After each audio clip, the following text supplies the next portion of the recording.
여러분 어떻습니까? 여러분 어떻습니까? 그렇게 될 줄로 믿습니다. 나는 어떻게 살아왔습니까? 하나님 나라 꿈, 비전, 사명에 불타는 인생이 되어야 됩니다. 그러려면 지금까지 내가 이렇게 살아왔는지 한번 점검해 봐야 될 줄 압니다. 이런 이야기가 있습니다. 알렉산더 솔제니친이 쓴 암병동이라는 책이 있죠. 그 책에 이런 장면이 나옵니다. 병원에 환자들이 쭉 누워 있습니다. 사람들이 심심하니까 이야기를 하기 시작했습니다. 우리가 무엇을 위해 살 것인가? 돈이야. 돈 있으면 모든 것을 할 수 있어. 아니야. 권력이야. 권력을 잡으면 돈도 따라와. 마음대로 할 수 있어. 아니야. 정작 중요한 건 고사한 것이야. 고사한 것을 추구해야 돼. 소녀가 세상에서 가장 중요한 것은 연애인데 딴소리 하고 있어. 여기 있는 모든 사람들 다 엉뚱한 소리 하고 있습니다. 암병동에서 가장 중요한 것이 뭐겠습니까? 건강입니다. 가장 중요한 것이 건강이에요. 그런데 지금 다 엉뚱한 소리를 하고 있습니다. 여러분은 지금 무엇을 추구하고 있습니까? 이 땅에 살아가면서 우리를 세상 사람들과 같이 살아가고 있지 않습니까? 주일 되면 이렇게 예배도 드리고 또 우리 교회는 또 특별 기도회도 하고 나름 선한 일을 한다고 생각하고 살아가는데 하나님 보시기에는 아닐 수가 있다는 거예요. 엉뚱한 것에 열심을 낼 수 있다는 거예요. 어느 한 사람이 암초가 많은 해안에 등대에 지기로 있었습니다. 그는 배의 방향을 인도해 주기 위해서 항상 등대의 불을 밝히는 사명을 가지고 있습니다. 그에게 최우선 순위는 뭐겠습니까? 등대의 불을 꺼트리지 않고 밝히는 것입니다. 그래서 항상 불을 밝히기 위해서 매달 초에 기름 트럭이 와서 한 달 동안 쓰기에 충분한 기름을 채워놓고 갑니다. 그리고 그 기름 관리를 잘 하라고 부탁을 합니다. 그런데 어느 날 문을 녹하는 사람이 있었습니다. 한 여인이 자기 아들이 지금 병들어 오한에 떨고 있는데 따뜻하게 해줄 기름을 좀 달라는 것이었습니다. 마음씨가 고운 등대치기는 그 요구대로 기름을 조금 주었습니다. 그 다음에 또 한 사람이 왔습니다. 자기 아들이 공부해야 되는데 지금 기름이 떨어져서 불을 밝힐 수 없다고 기름 조금만 달라고 했습니다. 또 주었습니다. 또 한 사람이 지금 기계를 돌리다가 그만 기름이 떨어져 있는데 나중에 사줄 테니까 기름 조금만 빌려달라고 합니다. 서서히 기름이 떨어져 갔습니다. 결국에는 그날이 다 가기 전에 기름이 몽땅 떨어지고 말았습니다. 불을 밝혀야 하는데 기름이 떨어져 불을 밝힐 수가 없습니다. 그날 밤에 폭풍과 몰아쳤습니다. 배 세 척이 파손되고 수십 명의 생명이 죽고 말았습니다. 결국에는 등대치기가 불을 밝히지 않았다는 것 때문에 경찰서에 붙잡혔습니다. 신문하는 가정 속에 이 등대치기는 자기를 위해서 좀도 쓰지 않았다고, 오로지 남을 위해서 좋은 일에 썼다고 했습니다. 그러자 경찰관이 말합니다. 당신 가업의 최우선 순위는 오로지 한 가지입니다. 등대의 불을 밝히는 것입니다. 그런데 부차적인 일에 당신은 그 기름을 소비하고 말았습니다. 그래서 이로 인하여 세 척의 배가 파손되었고 수많은 사람이 죽었습니다. 더 변명할 말이 있습니까? 가장 중요하고 덜 중요하고 하는 것을 분별하지 않았기 때문에 이것이 당신의 죄입니다. 그래서 유명한 말이 있지 않습니까? 차선이 최선의 적이라고. 여러분은 지금까지 어떻게 살아오셨습니까? 나는 열심히 살아오셨습니까? 그런데 진짜 중요한 건 있습니다. 이 땅에 쌓아놓고 이 땅에 잘 살기 위해서 살아가는 삶이 아니라 저 영원한 하나님 나라를 위해 살아가야 된다. 또 동시에 이 땅에 하나님 나라를 건설하는 일에 열심을 내야 된다는 거예요. 우리 예수님이 이 땅에 오신 목적이 무엇입니까? 이 땅에 하나님 나라를 건설하기 위해 오셨습니다. 그리고 그 사명을 잘 감당하셨습니다. 저는 어린 시절부터 교회 다녔지만 이 하나님 나라 꿈, 하나님 나라 비전, 하나님 나라 사명이 무엇인지 몰랐습니다. 그저 죽으면 천당 가는 걸로 생각했어요. 그래서 고등학교 시절에 대구 와서 자취를 했는데 시간표를 작성해 놓고 그 위에다가 고향을 생각하는 사람이 되자. 기껏해서 내 고향의 부모님, 고생하는 부모님 생각하고 내가 여기서 열심히 공부해서 출세해서 부모님께 효도하자는 것이었어요. 4대째 예수 믿어오는 사람이 기껏 그 꿈이었습니까? 지금 생각하면 어리석게 짝이 없는 나의 삶이었어요. 그런데 20살에 진짜 예수님 만났어요. 그리고 대형교회를 만났어요. 그때 이제는 더 이상 내 꿈이 아닌 하나님을 꿈꾸게 되었습니다. 하나님 나라를 꿈꾸게 되었습니다. 더 이상 내 비전이 아닌 하나님 나라 비전을 바라보게 되었습니다. 내가 하고 싶은 일을 하는 사명이 아닌 하나님 나라 사명에 내 인생을 불태우게 되었습니다.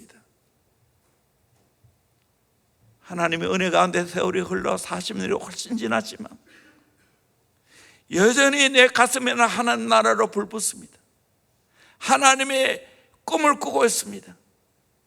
여러분, 이 본문 말씀을 여러분 모르는 사람 있나요? 다 암송할걸요. 그런데 제가 일주일이면 여러 부류의 사람들과 함께 셀을 하지 않습니까? 근데 아무리 봐도 하나님 나라 꿈과 하나님 나라 비전과 하나님 나라 사명이 무엇인지 잘 모르는 것 같아요. 머리로는 아는데 실제 삶은 그렇게 안 사는 것 같아요. 그러니까 인생이 따분하고 아무것도 안 하고 그냥 조용히 쉬고 싶고 그저 편안하게 살고 싶고. 다시 한번 하나님 나라 꿈과 비전과 사명에 불태워야 되겠다는 생각이 듭니다. 원래는 제가 이 간절히 기도하고 난 후에 성령에 관한 그 꿈을 이야기하려고 했는데 그보다 더 하나님 나라 이 비전을 이야기해야 되겠다는 생각이 들었어요. 성령을 받으면 어떻게 되는가? 우리 사도행전 2장 17절에서 19절까지 말씀을 같이 보도록 합니다. 시작. 하나님이 말씀하시기를 말세에 내가 내 영을 모든 육체에 부어주리니 너희의 자녀들은 예언할 것이요 너희의 젊은이들은 환상을 보고 너희의 늙은이들은 꿈을 꾸리라. 그때 내가 내 영을 내 남종과 여종들에게 부어주리니 그들이 예언할 것이요 또 내가 위로 하늘에서는 기사를 아래로 땅에서는 징조를 베풀리니 곧 피와 불과 연기로다. 아멘. 하나님이 말세에 하나님의 영을 육체에 부어주겠다고.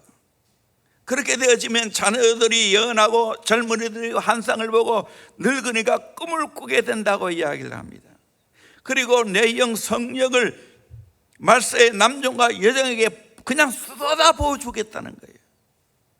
그러면 또 예언하고 하늘의 기사, 징조, 그런 여러 가지 것들을 보여주겠다고 이야기했어요.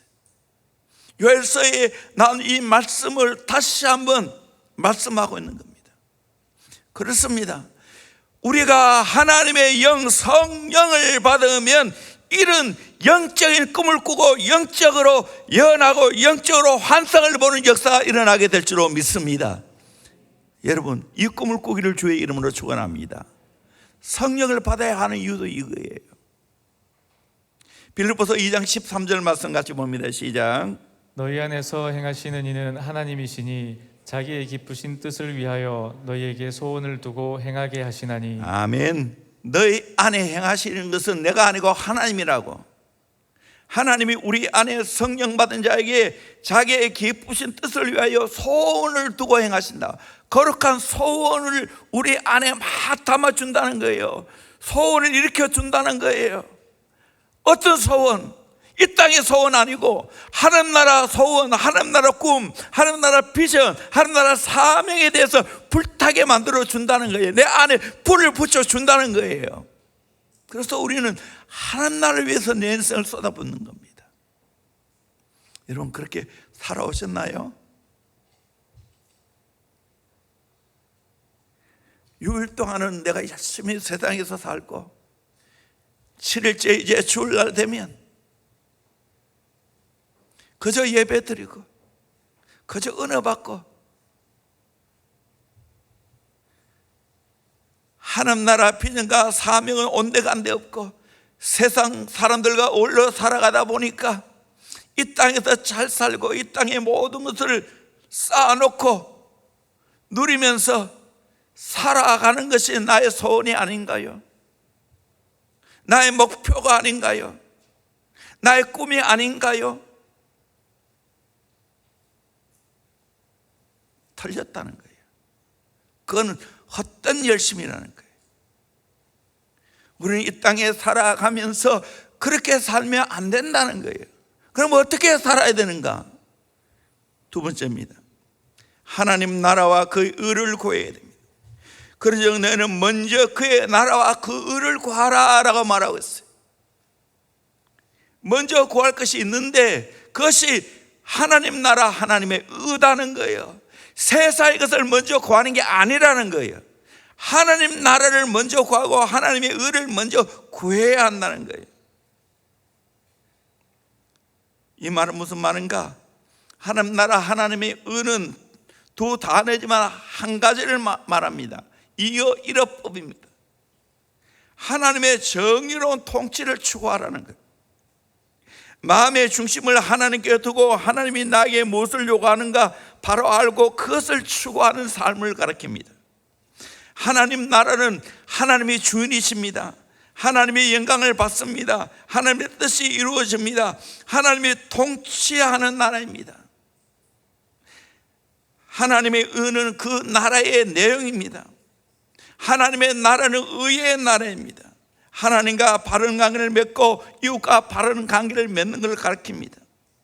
일평생 우리가 추구해야 될 것이 있는데 하나님의 자녀는 거듭난 성도는 성령 모시고 살아가는 하나님의 자녀들은 하나님 나라를 꿈꾸고 살아야 된다는 거예요.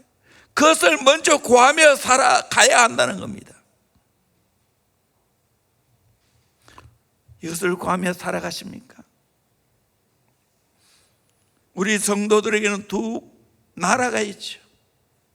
육적으로 대한민국 국민입니다. 영적으로는 하나님 나라 천국 시민입니다. 이 땅에 살아가는 목적이 먼저 우선순위가 어디냐? 대한민국이 아니고 하나님 나라라는 거예요. 하나님 나라를 먼저 구해야 된다는 거예요. 그 다음에 대한민국을 생각해야 돼요. 우리 모두는 다 하나님이 이 땅에 보낸 선교사들입니다. 하나님이 이 땅에 보낸 대사들입니다. 그래서 우리는 이 땅에 살지만 하나님 나라가 잘 될 것을 꿈꿔야 됩니다. 하나님 나라가 확장되고 하나님 나라가 성장되는 것을 꿈꿔야 됩니다. 이것이 우리가 해야 할 일입니다. 여러 나라의 대사들이 이 땅에 와서 우리와 함께 살아갑니다. 우리와 친하게 지냅니다. 그러나 결정적으로 그들은 그 나라에서 보낸 그 나라의 이익을 추구하며 살아갑니다. 그러면 본국에서는 그의 모든 필요를 채워줍니다. 심지어는 파송받은 나라에서 관계를 잘 맺도록 그 관계 잘 맺기 위한 여러 가지 돈도 제공합니다. 신문에 보니까 최근에 그렇게 돈을 제공했음에도 불구하고 그 나라 사람들과 제대로 관계를 못 맺었다고 실책하는 걸 봤어요. 그러나 관계를 잘 맺는 목적은 대한민국을 위해서입니다. 파송받는 그 나라 위해서 아닙니다. 그러기에 우리는 이 땅에 살아가면서 이 땅의 나라를 위해서, 이 땅의 여러 가지 것을 위해서 살아가는 사람이 아닙니다. 물론 똑같이 먹고 자고 입고 살아가야 하지만, 경제생활 해야 되지만, 이 모든 것 가운데 하나님 나라를 먼저 생각해야 된다는 거예요. 직장을 구해도 먼저 내가 하나님 나라를 잘 추구할 수 있는 직장 구해야 됩니다. 사업, 농사, 집을 구하는 것 똑같이 하나님 나라를 먼저 생각하며 살아가야 된다. 그러기 위해서 먼저 하나님과 나 사이의 관계를 잘 맺어야 됩니다. 하나님이 나를 하여 원하는 것이 무엇인지, 하나님이 나에게 무엇을 맡기는지 잘 알아야 됩니다. 그러면 하나님이 책임져 주십니다. 저는 어린 시절 농촌에서 살았어요. 농촌에서 소들과 함께 일하는 걸 많이 봤어요. 이 소들이 송아지를 낳습니다. 그러면 그 가정의 기쁨이고 경사예요. 그 재산 목록 1호니까. 송아지는 금방 태어나면 정말 벌떡 일어나서 활동합니다. 사람은 아무것도 못하는데 송아지는 그렇습니다. 그러면 이 송아지는 마음대로 뛰어다니고 마음대로 배가 고프면 어미소에게 가서 젖을 먹습니다. 그러다가 송아지가 점점 크고 자꾸 이 소위 말하는 저들이가 심하면 주인이 목덜미를 합니다. 목에다 뭔가 채워요. 때로는 끈을 또 묶어 놓습니다. 근데 이 송아지 때 마음대로 놀았는데 이제 좀 컸다고 목덜미를 하면 귀찮아하고 힘들어하고 주인 마음대로 하질 않고 지멋대로 하려고 이리저리 날듭니다. 그러면 힘센 주인의 그 소나기에 놀아나면서 괴롭힘을 당합니다. 때로는 채찍을 때립니다. 그걸 바라보면서 저 어리석은 송아지, 어리석은 소, 주인의 말 들으면 되는데 왜 저렇게 뻗댈까? 왜 저렇게 마음대로 살까?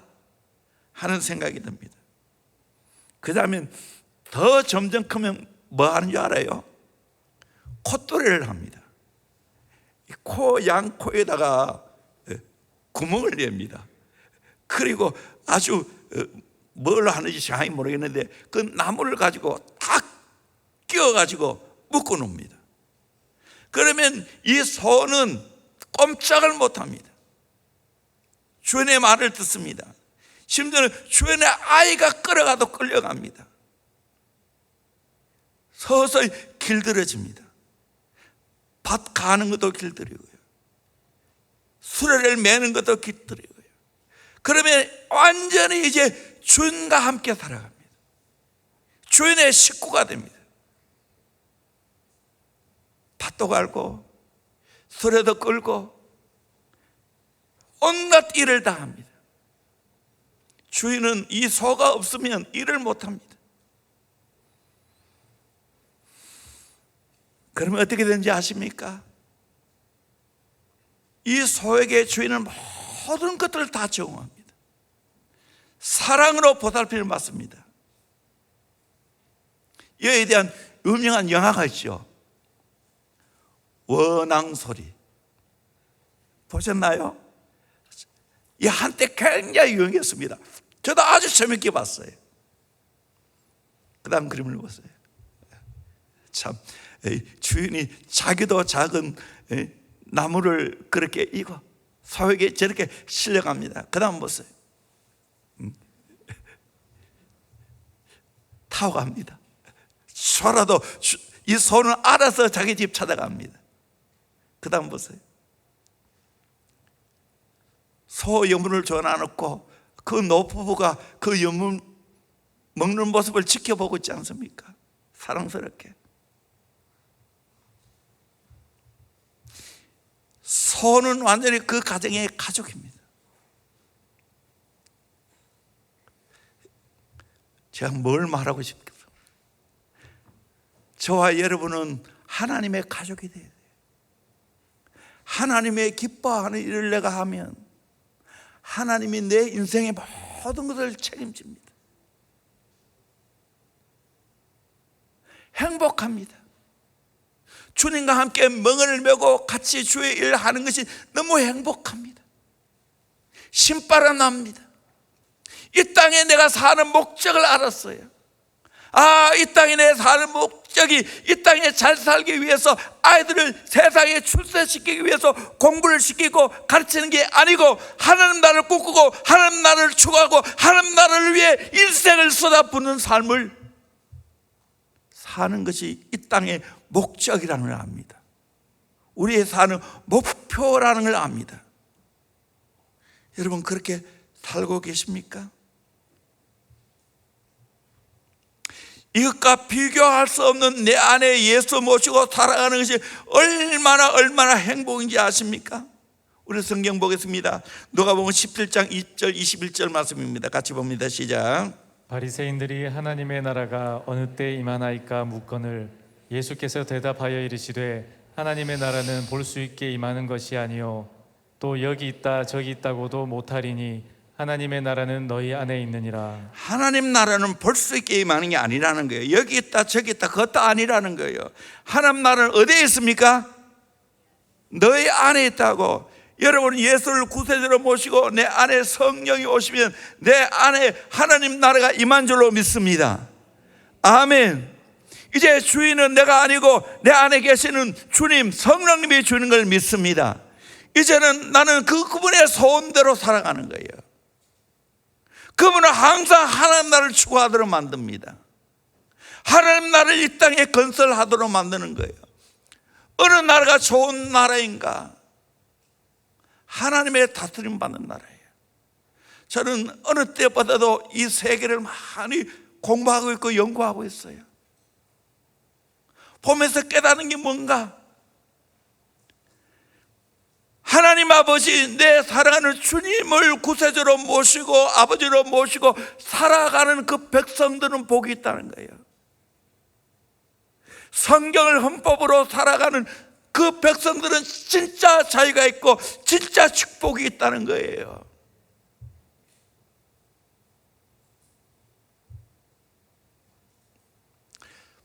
뿐만 아니라 내가 예수를 구세주로 모시고 내 안에 하나님 나라가 이루어지게 되어지면 내가 어디를 가든지 나는 행복하게 될 줄로 믿습니다. 그 땅에서 하나님 나라가 이루어지도록 꿈을 꾼다는 사실이에요.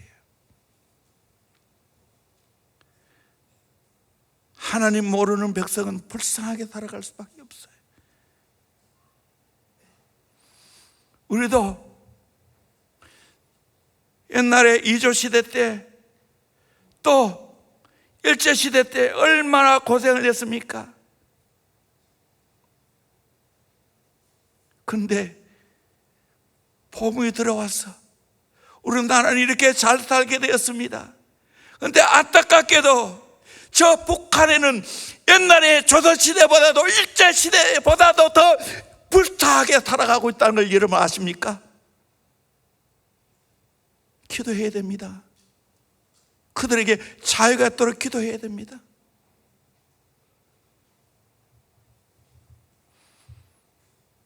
그리고 내가 하나님 나라를 내 안에 있고 하나님 나라를 추구하며 살아가는 복된 인생을 살아가야 됩니다. 그 찬송이 438장입니다. 같이 불러보더라.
여러분, 내 안에 하나님 나라가 왔습니까?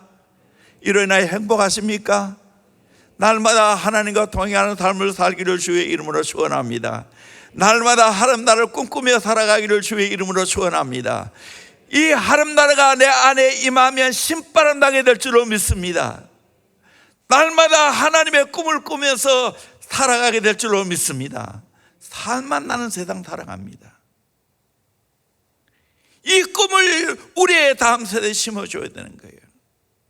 꿈이 얼마나 중요한가. 예를 들어 봅니다. 거대한 목장을 소유한 몬트 로버츠 벽난로 위에는 어설프게 그려진 목장의 지도가 액자에 곱게 끼어져 걸려 있었습니다. 어느 여름날 목장을 청소년 캠프장으로 내놓았습니다. 많은 청소년들 앞에서 인사말 대신 다음 같은 이야기를 들려주었습니다. 아주 오래 한 소년이 있었어요. 소년의 아버지는 말을 훈련시키는 떠돌이 말 조련사였습니다. 그러다 보니까 이 소년은 한 학교에 오래 다니지 못하고 이곳저곳 학교를 옮겨 다녔습니다. 고등학교 때 선생님께서 훗날 자신이 어떤 일을 하기를 원하는지 써내라는 숙제를 받았습니다. 그날 밤 소년은 언젠가는 목장 주인이 되겠다는 꿈을 7장의 종이에 깨알같이 쓰고는 목장의 구조를 자세히 그린 그림까지 곁들였습니다. 25만 평에 달하는 푸른 초원에는 말과 소, 양들이 뛰어다녔고 커다란 저택도 한가운데 그려져 있었습니다. 그 다음날 소년의 숙제에 빨갛게 F라고 쓰고는 말했습니다. 애야, 너의 꿈은 불가능하단다. 너와 내 아버지는 돈이 한 푼도 없지 않니? 만약 내가 좀 더 현실적인 꿈을 갖는 것을 다시 숙제를 해오면 점수 다시 줄게. 집으로 돌아간 소년은 밤을 새워 고민한 끝에 다시 작성했습니다. 그것은 어제 냈던 것과 똑같았습니다. 소년은 말했습니다. 선생님, F 학점을 주세요. 그래도 전 꿈을 꾸겠어요. 여러분은 바로 그 꿈의 한가운데 와 지금 앉아 있습니다. 몬트는 벽난로 위에 그림 액자를 가리켰습니다. 이 그림이 그 소년이 바로 그린 꿈이었어요. 여러분, 2회 전에 F 학점을 주었던 선생님께서 아들을 데리고 이곳에 다녀갔습니다. 그분은 떠나신 날 눈물을 글썽거리며 말씀하였습니다. 여보게, 내가 자네를 가르치는 선생님이었는데 나는 꿈을 훔치는 도둑이었네. 그 시절 나는 참으로 많은 아이들의 꿈을 훔쳤어. 다행히도 자네는 굳센 의지가 있어서 꿈을 잃어버리지 않았지만 제 이야기는 이것으로 줄입니다. 사랑하는 성도님들, 하나님의 꿈을 꾸고 있습니까? 내 가슴에 하나님 나라 꿈 때문에 벅찬 감동이 있습니까? 이 꿈을 혹시나 도적맞지는 않았습니까? 어려운 환경 때문에, 어떤 사람 때문에, 못난 성품 때문에, 세상의 야망 때문에, 세상에 좋아하는 것 때문에 이 꿈을 도적맞지는 않았습니까? 아직까지 꿈이 뭔지도 모르는 분이 계십니까? 더 은혜 받고 성령 받고 내 안에 정말 하나님이 넣어주시는 하나님의 꿈을 꿀 수 있기를 주의 이름으로 축원합니다. 아멘. 이 꿈을 꿔야 됩니다. 이 비전을 봐야 됩니다. 이 사명에 붙들려 내 인생 불태워야 됩니다. 저는 4대째 예수를 믿어왔어요. 20살 이전까지는 이 꿈이 없었어요. 부모님이 교회 나가니까 당연히 따라 나갔어요. 공부하라니까 세상 아들과 같이 공부했어요. 이 꿈을 꾸며 공부하지 않았어요. 근데 20살에 제대로 예수 만나고 나니까 저절로 이 꿈이 꾸어졌어요. 또 대형교회 만났어. 20살에 저보다 나이 불과 몇 살 더 많은 그분들이 교회를 하는 꿈을 선포하기 시작했어요. 그랬을 때 하나님의 꿈이 내 안에 들어왔어요. 그 꿈을 붙잡았어요. 오늘까지 그 꿈이 계속해서 불태워지고 있습니다. 내가 이 꿈, 하나님 나라의 이 꿈을 내 다음 세대에 전하기를 소망합니다. 우리의 자녀들에게, 우리의 손자, 손자들에게 이 꿈이 전달되기를 원합니다. 더 큰 하나님의 꿈을 꾸기를 원합니다. 구별해야 됩니다. 세상과 다른 꿈입니다. 주보에 실어나는 글을 한번 읽어 참조하십시오. 하나님 나라가 내 안에 들어오면 어떻게 됩니까? 로마서 14장 17절 말씀 우리 같이 한번 읽어보도록 하겠습니다. 시작. 하나님의 나라는 먹는 것과 마시는 것이 아니요 오직 성령 안에 있는 의와 평강과 희락이라. 하나님 나라는 세상에 먹고 마시는 그런 나라가 아니라는 거예요. 육적인 나라가 아니라는 거예요. 하나님 나라는 어떤 나라인가? 성령 안, 오직 성령 안에 있는 의와 평강과 희락이라 그렇게 말했어요. 하나님 나라가 내 안에 들어오면 의, 하나님과 바른 관계, 사람과 바른 관계, 공의가 세워지는 거예요. 하나님 주신 평강이 있어요. 하나님 주신 희락이 있어요. 이 삶을 살아가야 돼요. 이것이 내 마음에 이루어지면 수많은 사람이 나를 보면서 저분 뭔가 달라. 저분에게는 하나님의 평강이 있어, 기쁨이 있어, 바르게 살고 있어. 거룩한 도전을 주는 거예요. 감동을 주는 거예요. 근데 이 꿈이 없으면 자기 욕심대로 살아갑니다. 이기적으로 살아갑니다. 그래서 한국인의 인상을 그리는 유머의 폭탄 시리즈가 있는 것을 제가 읽어본 적이 있어요. 공포탄, 보기만 해도 공포에 질리게 만드는 얼굴. 시한폭탄, 언제 어느 순간 터질지 모르는 인상을 갖고 앉아있는 사람. 혹시 여러분의 가정에 시한폭탄은 없습니까? 오발탄, 화기애애한 분위기를 이상한 말로 깨는 사람.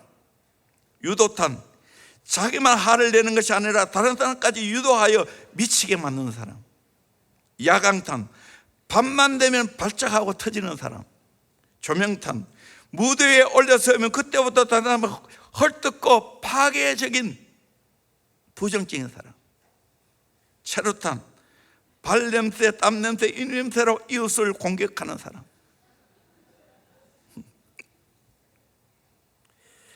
우리 성도는 이렇게 살면 안 되죠.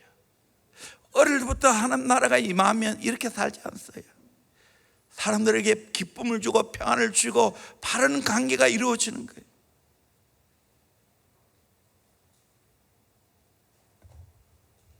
위대한 하나님의 사람들은 다 이와 같이 살았어요. 믿음의 선배들은 다 이와 같이 살았어요. 짧은 인생 살아가요. 이때 우리가 어떻게 살아가야 되는가? 하나님 나라를 꿈꾸고 살아가야 됩니다. 이런 글이 있습니다. 1년의 소중함을 알고 싶으면 입학시험에 떨어진 학생들에게 물어보라.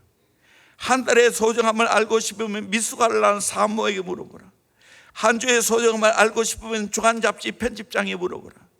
하루의 소중함을 알고 싶으면 아이가 6명이나 딸린 일일 노동자에게 물어보라. 한 시간의 소중함을 알고 싶으면 약속 장소에서 애인을 기다리고 있는 사람에게 물어보라. 1분의 소중함을 알고 싶으면 기차를 놓친 사람에게 물어보라. 1초의 소중함을 알고 싶으면 간신히 교통사고를 모면하는 사람들에게 물어보라. 1000분의 1초의 소중함을 알고 싶으면 올림픽에서 은메달을 딴 사람들에게 물어보라. 이 땅에서 사는 삶 무엇이 중요합니까? 무엇에 얼마나 내가 집중했느냐, 무슨 목표를 가지고 살아가느냐가 중요합니다. 우리는 하나님 나라를 위해서 내 인생을 쏟아부는 사람입니다. 하나님 나라가 내 목표가 되어야 됩니다. 하나님이 무엇을 기뻐하는가, 거기에 내 인생의 포커스가 맞춰야 됩니다. 여러분, 하나님을 경외하는 게 뭐라겠어요? 하나님께 초점 맞춰 살아가는 사람이에요. 우리는 이 땅에 살지만 하나님 나라를 바라보는 거예요. 하나님 바라보는 거예요. 이 땅에서 어떻게 하면 하나님 나라가 이루어질까? 그게 내 인생을 거는 사람이에요. 시대를 꿰뚫는 목자의 심장을 가져라라는 진 밈트라는 분이 있었는데요, 그게 세 가지 중요한 걸 이야기하고 있어요. 첫째는 완벽한 교회는 없다. 어느 교회도 완벽하지 않죠. 대형교회도 완벽하지 않아요. 그런데 내가 변화시킬 수 있는 유일한 교회는 내가 지금 섬기고 있는 교회이다. 그래요. 내가 다른 교회 변화시킬 수 없어요. 내가 할 수 있는 것은 내가 섬기는 이 교회를 유일하게 변화시킬 수 있어요. 그리고 세 번째로, 모든 성공한 교회는 하나님 나라에 초점을 맞추고 있다. 우리는 이 땅에 잘 되고 잘 사는 것 초점 맞추는 게 아니에요. 하나님 나라에 초점 맞추고 있다. 그게 건강하고 좋은 교회예요. 마지막 세 번째로, 하나님의 분에 넘치는 보너스의 기쁨이 있습니다. 하나님 나라 먼저 구하고 하나님 일을 먼저 구해보세요. 놀랍게도 하나님이 이 모든 걸 너에게 다 하시리라. 하나님이 내게 넘치는 보너스를 주세요. 이 땅에 잘 살 수 있도록 하나님이 내게 기쁨을 주셨어요. 시제에 각각으로 하나님 필요를 채워주세요. 이런 은혜를 누려야 된다는 거예요. 한동대학 김영길 총장 사모님은 이것을 표현하기를, 슈퍼에 가면 큰 우유에다가 작은 우유를 덤으로 끼워주는 게 있는데, 큰 우유 사면 보너스로 작은 우유 따라온다는 거예요. 내가 하나님 나라 하나님의 의를 구하면 이 땅에 필요한 모든 걸 때마다 채워준다는 거예요.